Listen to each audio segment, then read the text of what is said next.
Chers auditeurs et internautes, bonsoir et bienvenue à ce rendez-vous spécial que nous consacrons au ballon rond. Avec nous sur ce plateau, Mathieu Chopin, qui est le président de Dakar Sacré-Cœur, et Sidney Gouvou, ancien footballeur professionnel, reconverti depuis dans la consultance. Bonsoir, monsieur. Bonsoir. Bonsoir. Bonsoir, Sidney. Bonsoir, bonsoir. Chopin, c'était un musicien, c'était pas un président de club. Voilà. C'est Chupin. Voilà, donc, président, qu'est-ce qui nous réunit ce soir? L'honneur de recevoir notre parrain, voilà, le parrain du partenariat OL-DSC, le grand Sidney Gouvou. Il y a plus de 3 ans que cette association avec l'Olympique Lyonnais, ce parrainage de ma part a eu lieu, donc depuis j'ai pas eu le temps de venir ou pas forcément été dans de bonnes dispositions. Aujourd'hui on est réunis parce que c'est l'occasion de venir voir ce qui s'y est passé, ce qui s'y passe et ce qui va s'y passer et de constater que tout a été bien fait. Voilà, justement, on va rester dans ce partenariat, un partenariat DSC-OL prolongé jusqu'en 2021. Quels sont les enjeux? Les enjeux sont énormes. C'est tout simplement bénéficier de l'accompagnement d'un club qui est pour moi une référence, pas seulement en France, une référence pour plein de raisons. C'est un club super bien organisé, c'est un club qui fait la part belle au football féminin. C'est pour moi le meilleur club au monde en foot féminin. Et puis c'est un club qui est propriétaire de son stade. Donc si nous, ici au Sénégal, on veut construire un grand club, c'est l'idéal pour nous de travailler avec eux et on travaille à fond sur tous les secteurs du club. Et c'est un partenariat gagnant-gagnant, renouvelé. J'espère qu'il deviendra un très très vieux partenariat. Voilà. Et vous confirmez, Sidney? Exactement. Dans tout ce qui est partenariat, il n'y a pas que le PT pécunier, il y a aussi l'accompagnement. Et l'accompagnement aujourd'hui, il est bien fait, il y a un échange de compétences, il y a beaucoup de communication, beaucoup d'échanges, Alors j'ai pas envie de dire que l'OL est peut-être le meilleur club au monde de façon globale, mais il y a une politique OL, il y a une façon de faire l'Olympique Lyonnais qui peut être faite ici et qui est en train de se développer. Donc c'est pour ça que ce partenariat, pour moi, est en bonne voie pour durer très longtemps. Et Président, pensez-vous que le modèle partenariat DSC-OL soit plus adéquat pour le développement des jeunes talents sénégalais?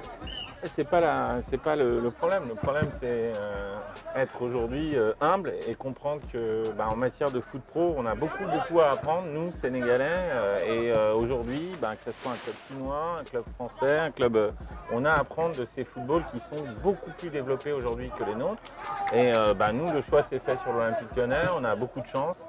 Et voilà, donc c'est apprendre. Et en même temps, je pense que Lyon aussi apprend en venant ici. Sur le plan social, il y a des choses intéressantes qui se passent, sur la connaissance des joueurs originaires du continent africain. C'est un partenariat gagnant-gagnant, c'est super intéressant et je pense que c'est un modèle qui peut vraiment se développer dans les années qui viennent. Et vous en pensez quoi? Exactement la même chose, c'est un modèle pour moi qui va être copié, j'en suis sûr et certain. Parce que je vois l'évolution depuis 3 ans, depuis X années, l'ampleur que ça prend et la tournure que ça a, comme il s'est bien dit Mathieu, c'est que c'est aussi bien pour Dakar Sacré-Cœur, mais aussi bien pour l'Olympique Lyonnais. Quand vous accueillez des joueurs du continent africain, les dirigeants lyonnais, quelquefois, ne sont pas adaptés, ils n'ont pas la susceptibilité qu'on peut avoir ici, donc d'échanger, de savoir en amont comment est le joueur, ce qui s'y passe, comment il a vécu, comment il a été intégré, comment il voit le professionnalisme. C'est aussi important en Europe pour pouvoir s'adapter encore plus rapidement.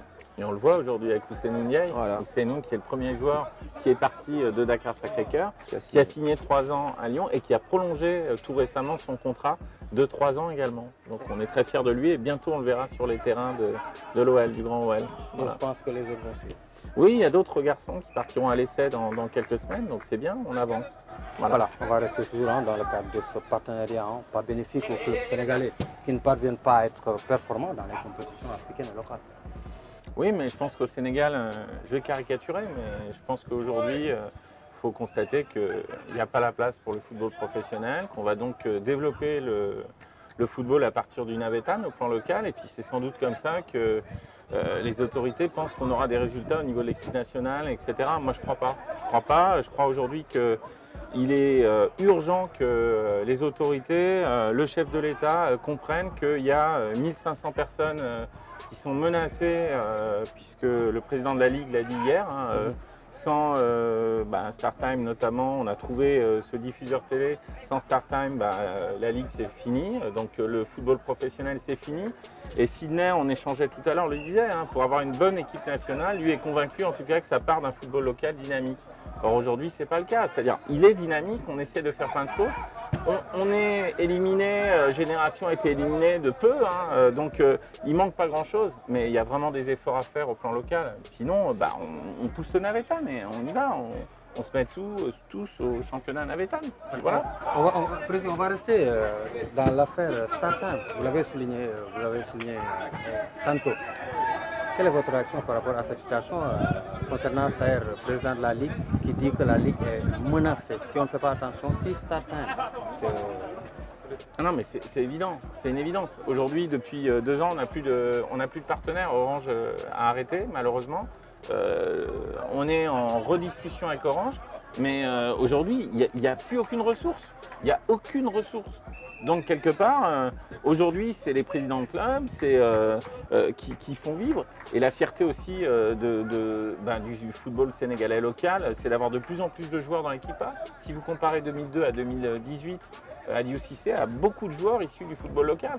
Donc voilà, mais on ne peut pas continuer. On ne peut pas continuer comme ça. Il faut absolument qu'il y ait une prise de conscience pour que le sport se développe dans le pays. C'est pas possible.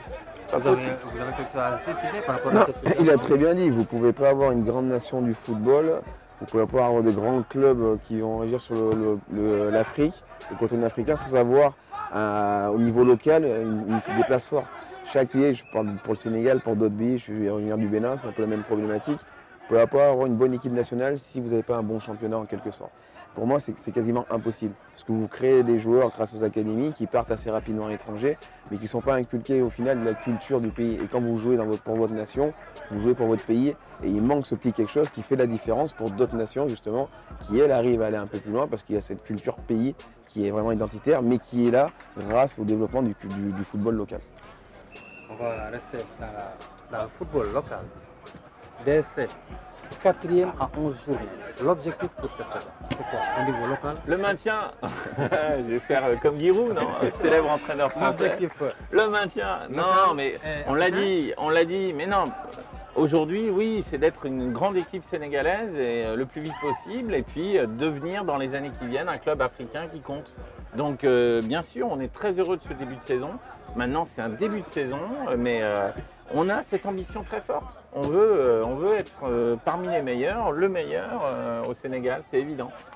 On va maintenant parler du CAF qui a été organisé ici au Sénégal. Mohamed Salah, élu meilleur joueur africain. Que manque-t-il à Sadio Mané pour prendre ce trophée? Vous, en tant que professionnel, en tant que président? Bon, moi, en tant que Sénégalais, déjà, bien sûr, j'aurais aimé que ce soit notre compatriote, Sadio, mais objectivement, oui, peut-être un peu plus de régularité. Parlez en tant que technicien. Non, je ne suis pas technicien, moi. Je suis président de club, je ne suis pas technicien, mais bon, en tant que passionné de foot, peut-être un manque un peu de régularité, mais je trouve que c'est un joueur génial. On est très fiers de lui et je pense qu'il a compris, il l'a dit, il va redoubler d'efforts, continuer à travailler et je pense qu'il mérite un jour de gagner ce trophée et il le gagnera, je pense. Un jour. Sidney Govou, c'est international. Qu'est-ce qui manque à Sadio? De ne pas jouer dans le même club que ça là. C'est dur, mais peut-être que c'est ça. Non. Oui, parce que quand vous avez deux joueurs de ce niveau qui jouent dans le même club, vous avez un buteur, l'autre qui est un peu moins buteur, forcément on voit plus facilement le vrai buteur.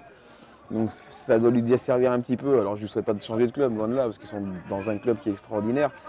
Mais voilà, il l'a dit lui-même, s'il veut devenir le meilleur, il n'y a pas de secret dans la vie, il faut travailler plus. Peut-être qu'il a des exemples autour de lui, de joueurs qui ont été deuxièmes et qui un jour deviennent les premiers. Et on acquiert ce titre de premier parce qu'on travaille et parce qu'on se donne les moyens. Est-ce qu'on peut dire cette année, Coupe d'Afrique 2019, c'est l'année du Sénégal? Je l'espère, bien sûr pour le football sénégalais, mais ça serait le fruit du travail du staff, du travail de joueurs. On a parlé de Sadio, Koulibaly et tous les autres. On a, c'est vrai, une génération extraordinaire. Maintenant, Sinel a dit tout à l'heure, est-ce que ça serait le reflet du dynamisme de notre football local? Non, aujourd'hui. Et donc maintenant, j'ai envie, en tant que Sénégalais, de voir la CAN revenir ici au Sénégal, bien entendu. Et je le répète, on a une superbe équipe. Maintenant, on verra. 2019, pour le Sénégal? Ça fait partie des favoris. Ça fait partie des favoris, comme l'Égypte. Bon, j'aimerais, à titre personnel, que le Bénin fasse un grand parcours, se qualifie, fasse un grand parcours. De là à gagner, j'y crois pas trop, mais non. C'est vrai, quand on voit l'équipe sénégalaise, on se dit, voilà, c'est une équipe de très très haut niveau, avec de très grands joueurs. Et voilà, on n'arrive pas à comprendre pourquoi dans les grosses compétitions mondiales, elle n'y arrive pas. Mais je pense qu'aujourd'hui, comme on a dit, il y a eu du travail de fait avec un sélectionneur, avec une façon de fonctionner qui m'a l'air plus que cohérente. Mais voilà, si ça peut aider le Sénégal à se développer en façon interne, c'est aussi un moyen de se développer, pourquoi pas. Voilà, on va finir avec l'événement malheureux qui s'est abattu sur le monde du foot, la disparition de Emiliano Sala.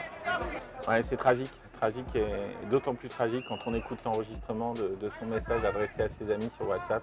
C'est terrible. C'est terrible et moi je ne le connaissais pas, mais je sais à travers des échos que c'était quelqu'un de formidable. Donc tout le monde est consterné dans le milieu du foot et on pense tous bien sûr à lui et puis à sa famille, bien entendu. Voilà. Oui, vraiment, c'est des moments qu'on n'a pas envie de vivre, surtout je pense surtout aux membres de sa famille, ses amis. Dans ces conditions-là, voilà, quoi qu'il en soit, la mort c'est quelque chose de tragique. Et dans ces conditions-là, pour un garçon que je ne connaissais pas non plus, mais dont j'ai eu les meilleurs échos, qui était vraiment quelqu'un d'adorable, qui a laissé de bons souvenirs partout où il est passé. Aujourd'hui, avoir une pensée pour sa famille, ses amis, c'est au moins la seule chose qu'on peut faire pour lui et lui souhaiter qu'il soit le meilleur. Votre dernier mot, plaisir. Merci DRDF, Sidney, c'est vraiment un plaisir de t'avoir ici. Voilà. De rien, et à très bientôt. Voilà, chers auditeurs et auditeurs de Vibe Radio, c'était votre plateau spécial ici à Dakar Sacré-Cœur. Rendez-vous prochainement. Tu veux en savoir plus sur tes émissions sur Vibe Radio, tu veux savoir plus sur tes stars préférées, ami, abonne-toi, mon ami, abonne-toi. Ça marche.